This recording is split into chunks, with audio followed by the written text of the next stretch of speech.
Every year in January, Hawaii Island observes Volcano Awareness Month, and this year, residents on the island are particularly aware, especially those who live in Puna, where a lava flow that began on June 27th continually threatens to devastate the region. The volatile East Rift Zone isn't the only place where the current eruption can be seen. USGS Hawaiian Volcano Observatory volcanologist Mike Poland recently talked about the summit eruption, where a vent opened within Halemaumau crater in 2008, giving geologists two events to observe on Kilauea volcano at the same time.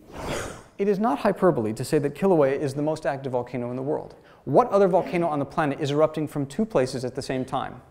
It started in March of 2008. We had seen gas emissions and seismic noise on the rise. Overnight, there appeared this fuming area.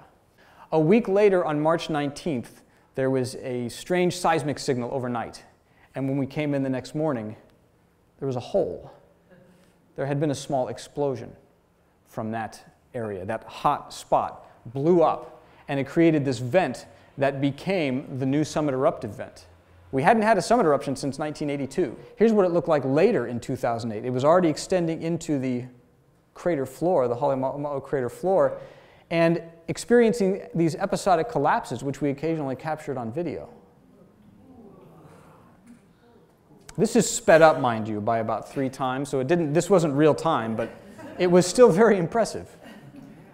This happened as many of us were arriving at the office in the morning, right at 7:30. This is the way by which this vent has grown. Bits of the crater just continue to collapse in on itself, and there's a lava lake down there. And when those blocks hit the lava lake, it causes an explosion.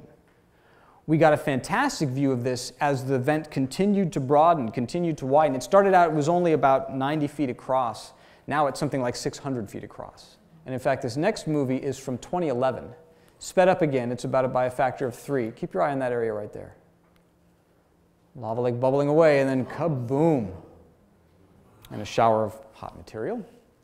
One of the neat things we learned by observing this is that this lava is not just solid rock, which you would expect would be very heavy. We actually were able to measure the density of this. It turns out that this lava density is about the same as water.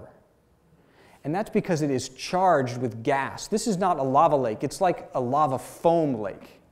And much like a soda, when you drop some ice into a soda, it starts to fizz like crazy. You drop a rock into that lava foam, and look what it does. It's fizzing like crazy.